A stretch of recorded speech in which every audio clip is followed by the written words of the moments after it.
So, Steve, the whole purpose of this interview is because I'm trying to help our listeners, our European investors, come into the US and invest. In order to do that, we need reliable people, reliable partners from all sorts of areas in order to get this done and all our investors get a deal properly. So what I would like to know is, tell us a little bit more regarding your background and your current focus. Sure.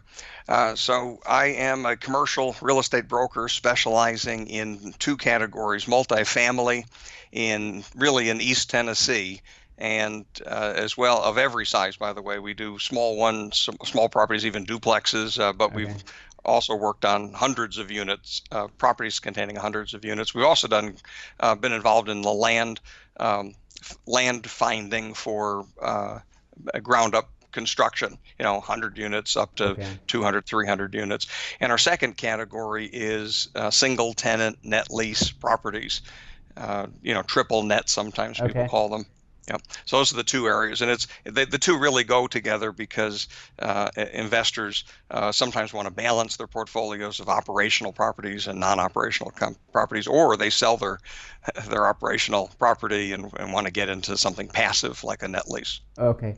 And just out of curiosity, for outside U.S. investors looking to get in the multifamily specific segment, what are some of your thoughts? How could your company help them achieve that? Well, we work with people from outside of East Tennessee all the time. Whether they're inside or outside of our country doesn't really matter. It's a global economy, of course. Okay. So we regularly talk with people from all over. In fact, more than half of our sales that we broker are not to people from Tennessee. Okay. They're from people in California and Chicago and Florida and so on. So they just talk to us through emails, and we could use Skype, though we don't use it much, Okay. as well as phone calls, and find out what they're looking for. And we search for it. And we do that a couple of ways. One is if someone needs something right now, then we're going to do a focused search just for them, and call in favors and look for both things that are listed and unlisted properties to help them find something. Otherwise, other categories that people are just constantly looking. Investors are always looking. They're always in the real estate game. So we set up ongoing searches for them, so that three different ways, both through the listing services where they get automatic emails as new things are listed, Okay. as well as we have our own email system. We're using a third-party vendor called MailChimp at the moment, but we've changed. Anyway, we add them to a list of the specific property types they're interested in, and when we get a new listing, then we're going to send that to our private list through that email system. And it may or may not be a listed property that the public knows about. And when they contact you, they usually have like this exact focus in exactly what you want, or when you see that something is currently, you see that it's not quite a good idea, you advise them and look, this is the best way to achieve this, and this is our recommended way of getting this for you. What are your thoughts on this? Sure. Well, we try to do them in broad categories, though some people are very specific. They might say, I want 1980 multifamily, 50 units and Okay. larger, and I want it in a specific area. And Okay. we respect that because they've won and lost in other categories, and they've narrowed down their focus, and we Sure. respect that. Other times they say, look, I'm interested in multifamily, 50 units and bigger. We'll look at ABC class properties, Okay. or they want a value add. So we try to put them in kind of broad buckets of what they're interested in. But generally, people looking for student housing, for example, Okay. multifamily, are very focused on that, and they generally don't want non-student housing. So that's we have 19 different categories on our email selection list, and people can be in as many as they want or as few as they want. That way, they're not getting emails that don't fit them. And that's been real important. And we have very, very few people who ever drop out, and we regularly send over 2,000 emails. Of course, 2,000 people a year aren't buying from us. There might be 3, 4, 5 years between purchases with people. Okay. But the good news is we've been doing this a long time. Sure. Our top And two brokers both have 34 years of commercial only experience. I've got 11 or 12 myself. And I guess when going 13. through Yeah. this, when you have a prospective client asking you for something, Well, run us through your due diligence process. What are the things that when you start looking and say, nah, this is not good, and this is quite good. Let's keep this on our recommended bucket list. Okay. Well, there's a whole bunch of services we do for folks. We're high service, though we can be as low service as someone wants us. We've Sure. worked with some people out of New York, for example, that very, very experienced. They only want us to tell them about a property and deliver rent roll and 3 years of P&Ls, profit and loss statements, also Sure. called income statements. And they say, thank you very much. You can step aside. We'll see you at closing. But the vast bulk of the people we work with want a lot more assistance. And again, we tailor that to whatever they need. So again, more experienced people might say, hey, I've already got property in your area. I know the vendors. Other people say, hey, I need everything. Start with, give me a list of property managers that I can interview. And of course, we'll only send them ones that we can recommend that our clients have Sure. had good Sure. experience with. And let the property manager give them market rent information. I'll give them sale comp information.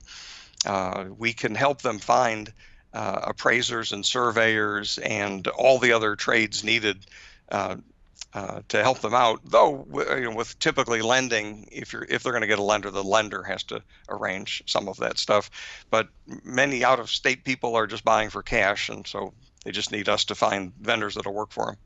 And regarding multifamily investing, have you seen this focus of outside of the U.S. investors getting in, or it's like a growing demand? Or can you run us through a little bit? Well, I don't know that I know a lot about it. I don't know. I've certainly talked to people who weren't from the U.S.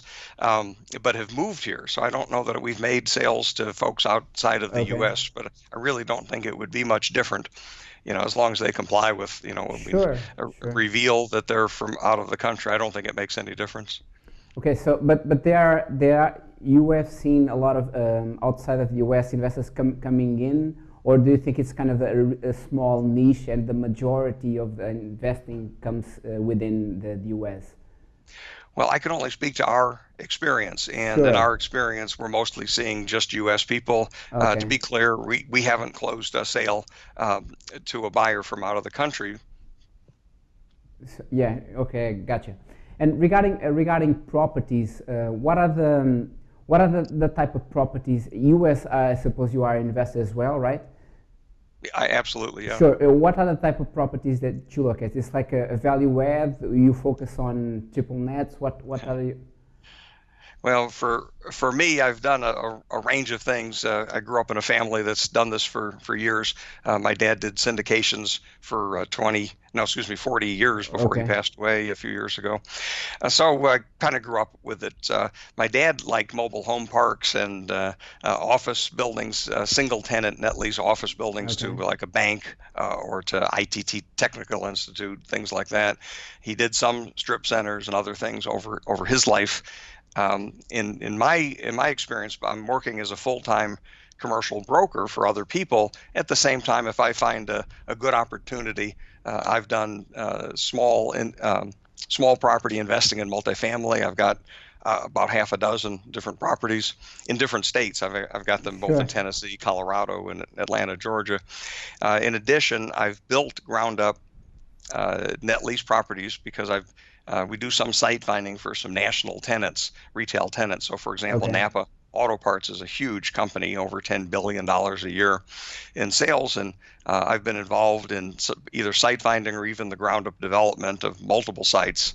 And in fact, one of my most recent developments was I bought an old building, but at a stoplight corner, a corner with a stoplight, Okay.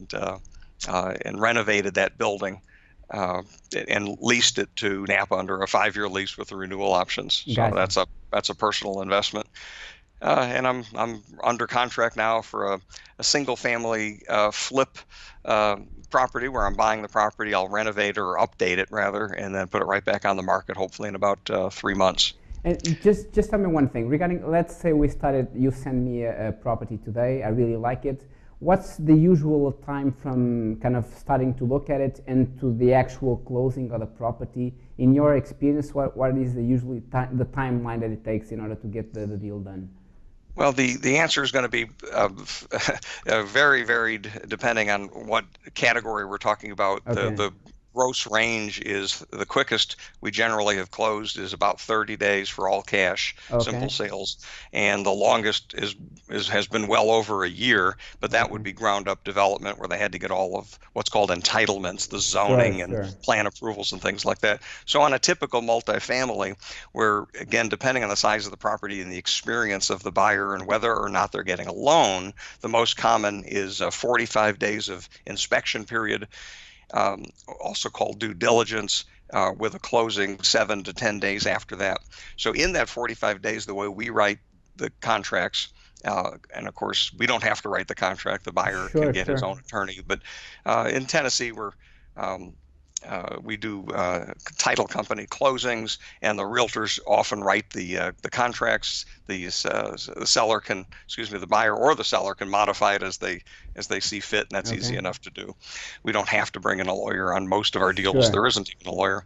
So in that due diligence period, also called an inspection period, that is going to generally account for everything from review of the rent roll, physical inspection of the property, review of the individual leases, and making sure that they can arrange a loan if there's going to be a mortgage on the property, through the appraisal review, full approval. We generally don't want people to get out of inspection, the due diligence period, until after all of that has been Sure. approved and Sure. they're ready to close. And after that, it's just paperwork. Okay, Steve, is there anything that we haven't covered yet that I think is really important for for our listeners to know regarding this process? Well, it's good to have a sense of knowing their criteria so they can guide the broker Sure. right from the start. So, for example, if someone says, "I won't buy a property without seller financing," I need to know that up front, and we do occasionally do them, Okay. maybe 2 a year, 3 a year, but they're pretty rare. They're like unicorns. And if they have a criteria of, well, they want a 10% cap rate for the sake of discussion, well, then we might not hardly even work with them because we're just not going to find it. We do Sure. get people calling us that have unrealistic expectations. Not that the properties can't be found, but it may not be worth our time to do that much research to try to find that one Sure. rare property. We generally are going to hope to work with buyers who have reasonable market rate expectations. We can try to find them the best deal possible, and we have helped people literally make millions of dollars through really good properties. Sometimes it's upside.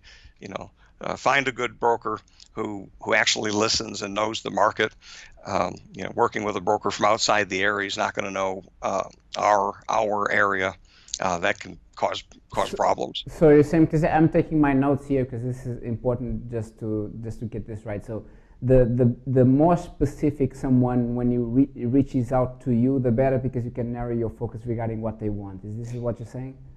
It is to within a reason.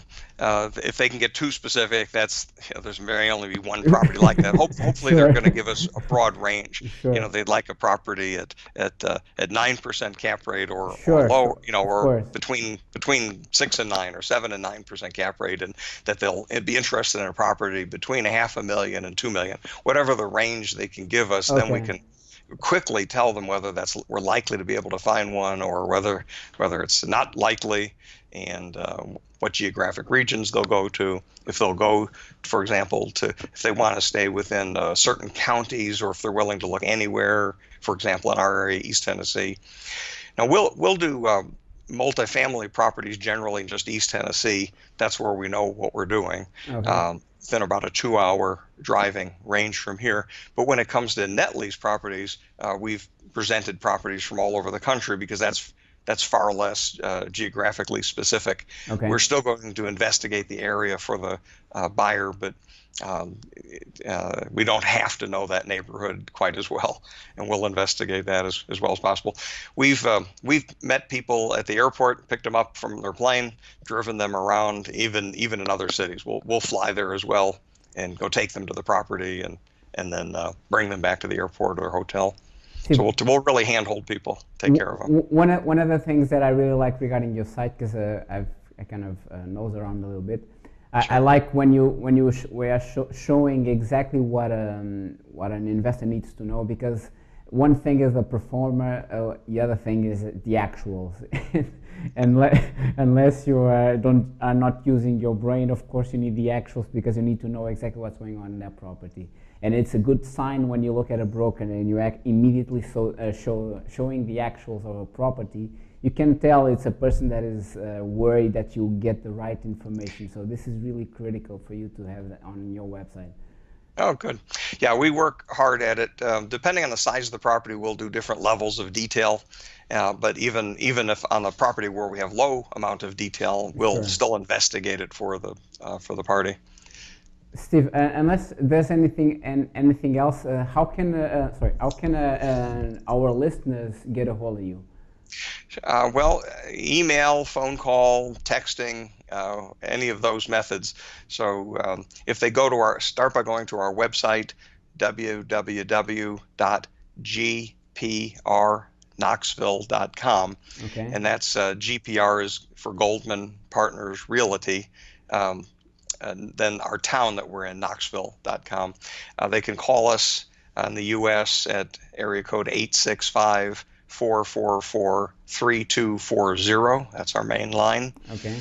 And on the website is all of our other contact information, such as text numbers.